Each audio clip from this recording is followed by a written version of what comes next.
Shalom, selamat pagi jemaat yang dikasihi Tuhan. Gimana kabarnya hari ini? Semua sehat? Amin. Puji Tuhan. Yuk kita sama-sama akan merenungkan firman Tuhan. Sebelumnya kita berdoa. Bapa di surga, terima kasih Tuhan. Kami bersyukur untuk pemeliharaan-Mu, penyertaan-Mu, pimpinanmu, dan segala berkat-Mu atas hidup kami. Pagi ini Tuhan, kembali kami akan merenungkan firman Tuhan.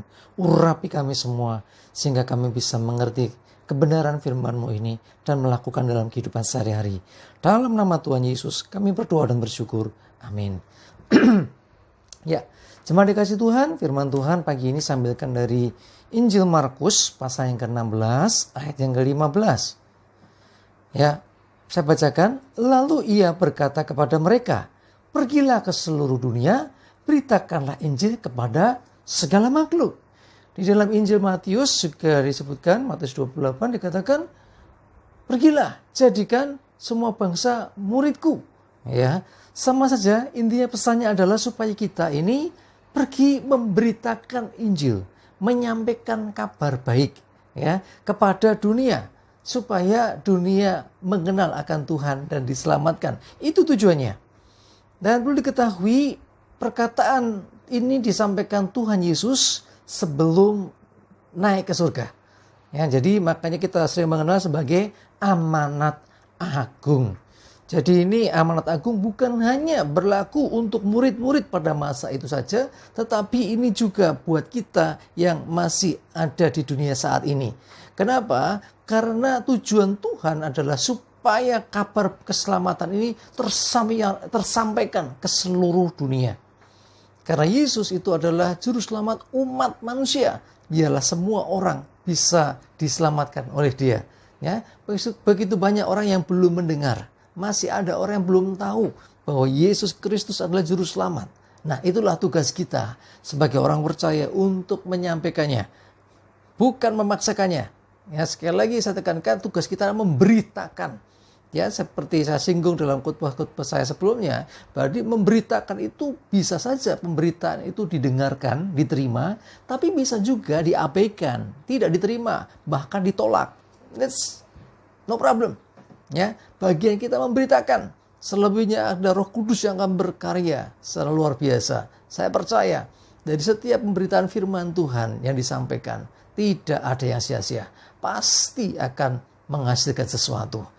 Jemaat yang dikasihi Tuhan, kita tidak hanya diutus dengan segala keterbatasan kita, ya, tetapi Tuhan memperlengkapi.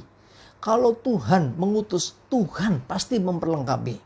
Karena itu di dalam Kisah Para Rasul 1 ayat 8 dikatakan, tetapi kamu akan menerima kuasa kalau Roh Kudus turun ke atas kamu, dan kamu akan menjadi saksiku di Yerusalem dan di seluruh Yudea dan Samaria dan sampai ke ujung bumi. Jadi dikatakan di sana kamu akan terima kuasa. Saya kaget ketika lihat terjemahan bahasa Jawa dituliskan kue bakal tompo kasekten. Wow. Jadi orang sakti dong, gitu lah. Ada kesaktian, ya. Di dalam pemahaman ini sesungguhnya adalah kuasa Tuhan itu akan nyata di dalam hidup kita. Ya, kalau dulu mungkin sebelumnya orang takut-takut, nggak tahu bagaimana baik memberitakan firman Tuhan atau memberitakan kabar baik, memberitakan Injil. Tetapi dalam penyertaan Roh Tuhan, kita akan diberi hikmat bagaimana seharusnya. Karena setiap daerah, setiap orang yang kita jumpai itu karakternya bisa macam-macam. Jadi tidak selalu dengan teori yang sama itu bisa diterapkan. Tapi yang pasti adalah ada Roh Kudus yang akan menyertai. Ada kuasa Tuhan. Ya, kuasa ini bisa diartikan juga dunamos. Ya, dinamit itu kekuatannya luar biasa, bisa memecahkan gunung-gunung batu. Ya, tahu dinamo? Dinamo itu menghasilkan listrik. Jadi ini bicara tentang apa? Tentang kuasa adikodrati yang luar biasa. Nah, kuasa itu diberikan ketika Roh Kudus turun. Tujuannya apa? Bukan gagah-gagahan. Memang betul ketika Roh Kudus turun, orang penuh Roh Kudus, dia punya kuasa. Dia bisa mengusir setan-setan. Nanti saudara baca itu ya di Markus 16 lanjutannya tadi, ya, mengusir setan-setan, ya, memegang ular dan sebagainya. Tanda-tanda ajaib menyertai. Tetapi tujuannya bukan supaya wow, hebat, ya, supaya dilihat gagah, supaya dilihat puji orang. Bukan itu. Tujuannya adalah supaya apa? Supaya kita menjadi saksi. Ya, di Yerusalem, Yudea, Samaria sampai ke ujung bumi. Ini yang dimaui Tuhan. Ini kehendak Tuhan buat kita semua. Menjadi saksi yang penuh kuasa. Ini luar biasa. Jadi ketika orang penuh kuasa bukan untuk gagah-gagahan, ya, tapi sekali lagi supaya dia mensaksikan akan kebesaran dan nama Tuhan. Jadi tugas saksi itu sebetulnya adalah apa? Bersaksi. Kalau kita sebagai saksi nggak bersaksi, diem saja, misalkan di sebuah pengadilan diem saja, itu nggak bisa saksi, nggak bisa. Jadi pengadilan tidak akan menerima saksi bisu. Kita sering mendengar ya saksi bisu, tetapi pengadilan nggak akan bisa menerima. Saudara ditetapkan bukan jadi saksi bisu, tetapi saksi yang hidup, yang memberitakan. Lah, apa yang kita mau saksikan? Yang disaksikan itu harusnya sesuatu yang dilihat, sesuatu yang didengar, atau sesuatu yang dialami. Nah, kita mau saksikan apa? Kalau kita pribadi tidak ada hubungan dengan Tuhan, dengan secara pribadi.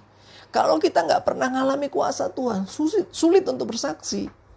Ya, kata Alkitab, kata pendeta ini, kata hamba Tuhan ini, ya bukan seperti itu, saudara.